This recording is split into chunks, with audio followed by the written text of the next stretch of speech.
My name's Costi Simons, and it was my privilege and honour to actually found the Moogerah Passion Play.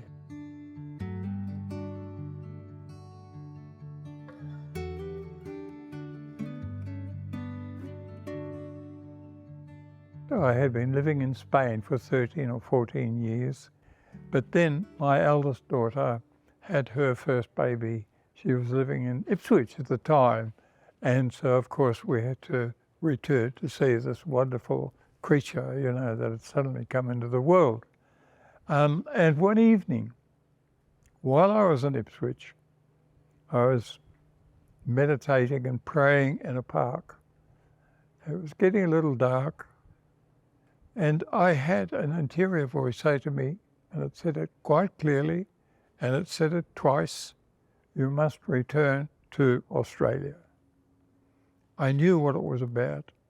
I knew that it was about the writing of a passion play, which I had been wanting to do for quite some time. But it was just that wonderful feeling that I had when that voice came. I drove out with my daughter in the direction of Boona. That's where we had to be, in Boona. We had friends from Norway staying with us, and I said to my friend Otto, "Let's go down to the caravan park, give you a cup of tea down there." And when we got here, I pointed out a barbed wire fence, and I said to Otto, "The only place that I haven't been around Lake Moogerah to look for a site for the passion play is through that barbed wire fence. Can we go and have a look?" And so that's what we did. We crawled through the fence and we walked over the land, and there it was, absolutely magnificent. Everything that I wanted was right here. I couldn't believe it. I had no idea who owned the property, but I had met with the mayor at that time in Boona, and he knew what I wanted. He knew what I was after. So I spoke to Jim and explained to him, you know, that I'd found the perfect site, but I didn't have any money to buy it, and I didn't know who owned it. And he asked me a few questions, and he said, well, look, I'll see you there on Sunday afternoon. We walked over the land, and at a certain moment, Jim said to me, look, this land is actually zoned for recreation. There are 2.5 hectares here, and we might be able to do something for you. And that was the start of the Moogerah Passion Play in 1993.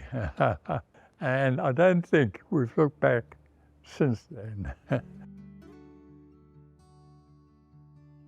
My role in the play was involved in all the building to start with, and then I had played Jesus for the first 2 seasons.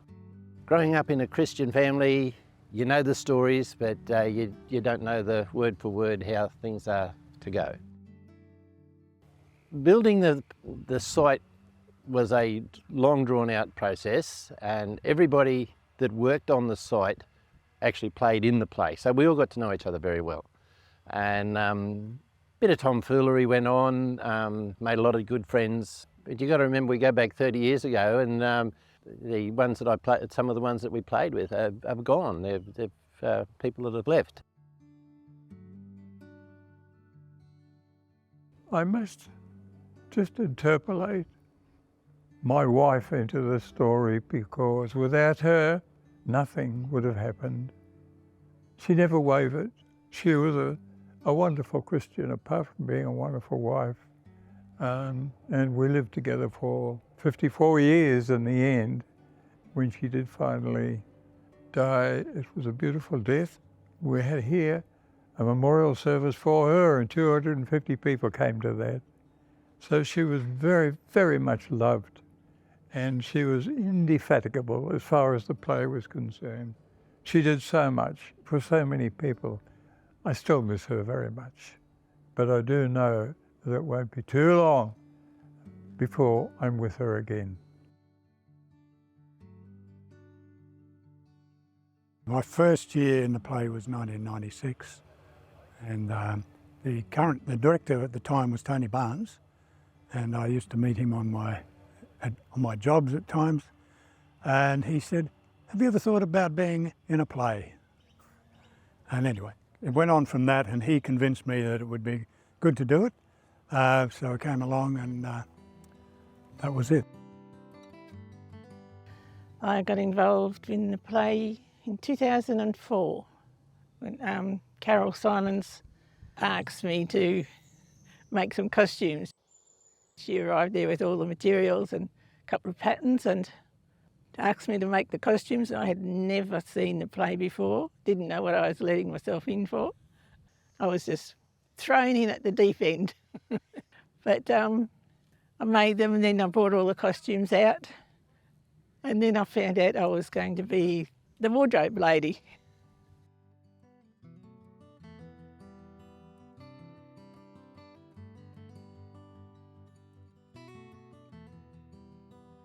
I remember I'd heard about it for years, because obviously this is the 30th anniversary. So I remember hearing about it, but it was only when a group of us decided to actually come out and see for ourselves that I realised how impacting it was.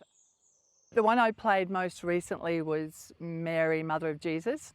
The second half I found very dramatic, because that was the time really where, as like playing a mother, I had to face all that Jesus went through. And knowing that he was being wrongly accused, seeing him, you know, having to suffer and being whipped, and seeing him killed on the cross. Sorry, it's affecting me now. And then rising again. It was, I felt like I went through a lot of the emotions that perhaps a mother would. And it brought me a lot closer to the role of, you know, Mary and what she would have gone through at that time. So I found that very impactful.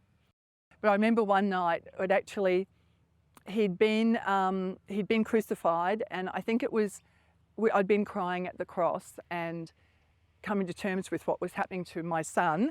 And I walked out, I had to go off stage, and I went out the back behind the Calvary, and I just collapsed. And it was like God just took hold of me, and I had an even deeper experience with him, and I was just sobbing and sobbing and sobbing.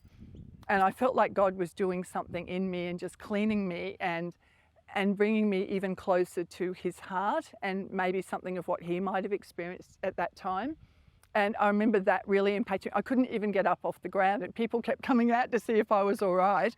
And you know, that was a big impact on me that night. And that's something I'll always treasure, that experience, and how amazing God was to touch me in that way.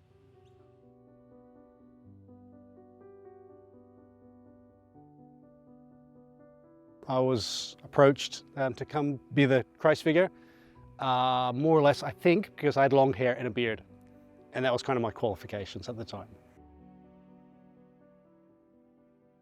I'd never done any acting before, but it was just an opportunity to preach the gospel, which, yeah, after prayer, just felt I was called to do.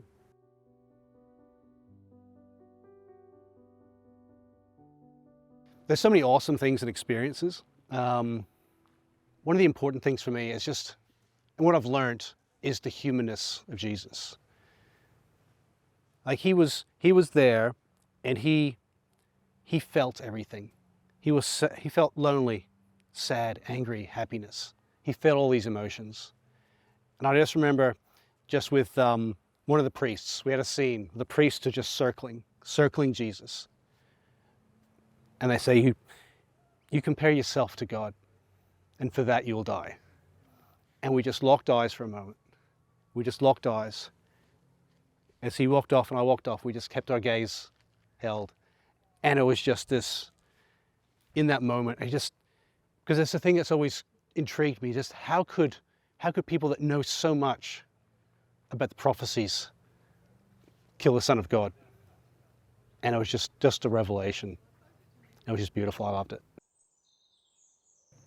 After the play, like for months and months after, people may approach you in the street, hey, Jesus. It was like, and it's good that actually gets Jesus in their minds, thinking about Jesus. But it wasn't that long ago. I'd broken down on the side of the road, my Prado, and we were just there waiting for our ACQ to come. It was like 30-degree day, it was hot, and we're just waiting there. And we happened to have all these hay sculptures around for the cow bar for a thing that Cowboy does. They dress up sculptures, and we're there and near some hedgehogs. And this car pulls up to take photos. They're looking at they drive away, then they back up, they pause, they open the door, they go, "Are you Jesus?" And I was like, and they had their little kid in the back just waving furiously. And it was just so, like, it's awesome just to think that they can start to build their relationships, and it just brings it to their mind. My favourite memories. So it was the moment of seeing the crowd come. We'd peer from behind the Hessian and watch the crowd come in. The second, equally favourite, is doing the Sermon on the Mount and knowing that for the next 15 minutes, people are just getting pure Bible. I loved that. Equally favourite was when people would come out the back and say how much it meant to them. And you know that the effort that everyone had put into the play was touching lives. That is special, and I will always remember that. I got a phone call from Carol to say that they had no Christ figure for 2000, and I think it was 2005 or 2006. Would I be willing to fill in for a year? I think it felt like a privilege. I think at 23, to be invited to be the Christ figure felt more like a privilege, I guess, than a responsibility. 16, 17 years later, there's still verses that will never go away. And when I think of them, when they come to mind, I'm immediately transported back here. This is where I learnt those lines, and they'll be with me forever. Basically, I was thinking about it, and I was wrestling with it, actually, to be honest. God was speaking to me about 6 months about it. I guess the responsibility sort of weighed on me, whether I was prepared to take it. But the main real point was that the main question, speaking honestly, was, was I worthy to play Christ? Like the worthy in a acting role. I came to the conclusion in the end that really, no, I wasn't worthy. I'm not worthy. But I'm going to be comfortable with that. But the main idea, and as Nick expressed this to me, was to represent Jesus. Pray that people would see him and not me, and represent him as best as I could. So it's more of a representation rather than, if you think about playing God, then you could just, it's just too much. You just can't do it. So I thought, yeah, maybe I could do this. I could give it a go. So I was conscious, though, in the last couple of years. I wasn't conscious of it first up, but the last year, particularly last year, that how much that children want to be, that is a beautiful thing, actually. Children really come up to you, and you can even see that when Andrew plays Jesus. They want to meet him, they want to touch him, they want to have a photo. They almost believe that he is Jesus. That's very special. So I was conscious about trying to meet kids afterwards, and to them, like I was with Jesus, so make an effort to talk to people and be kind to people and have photos with kids and don't take granted, because that was a very amazing thing. I actually think, when you're on the cross and you've died, Christ has died, and you've just got the silence, and you hear from the crowd people crying. It's very moving and rewarding as well, because you know that the performance has affected them, and it's it may not be the performance, it's just the Holy Spirit maybe that's moving them, and that you've been a part of that, and it's a really special thing. And a bit of a funny story with that is when I had my niece at one of the performances. She was about 3 years old, I think, and during the early part of the performance, I came out for the triumphant entry, and she's there at the front of the crowd, Uncle Alan, hello, Uncle Alan, I hadn't seen her in a while, so it was very exciting for her to see me, and of course I had to ignore her. So she turned to her mother and says, "Mum, Uncle Alan ignored me." She was very cranky with Uncle Alan, and anyway, during the crucifixion, of course, I could hear her crying, and it was just really moving, and And at the end of the performance, you know, her mother had to bring her backstage. She was demanding to see her Uncle Alan was still alive. Oh. And she comes running up to me, grabs my leg, and Uncle Alan, you're alive. So yeah, that was really fun, really special. But yeah, to sort of hear that, to see that, you know, and to experience that. So yeah.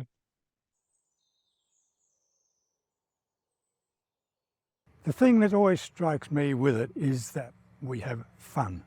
It's really fun doing the play. You know, the people we have around us are marvellous, and it's just a lot of fun. My husband, though he was Herod one year, did a really good job of being Herod. One year he ad-libbed instead of playing his part, and he put his hand out and he says, "You may now kiss my ring." Cracked everybody up.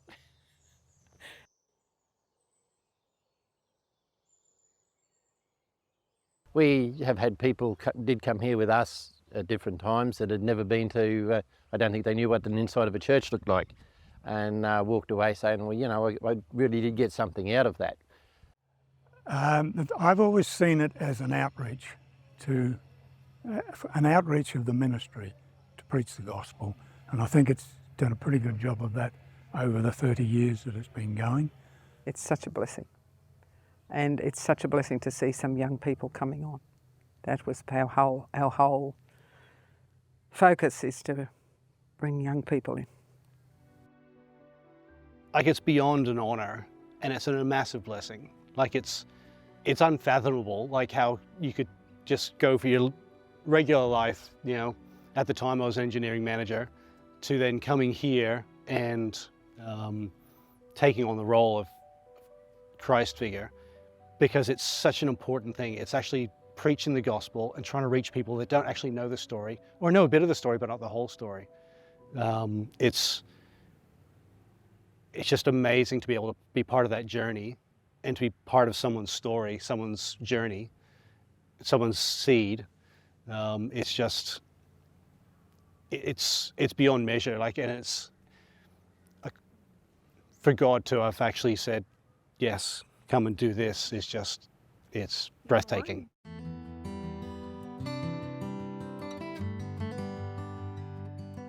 So we have been thoroughly blessed here by the Lord. Many, many stories have come out of the play, many stories. And they all point to one thing. They all point to the Lord. They all point to God.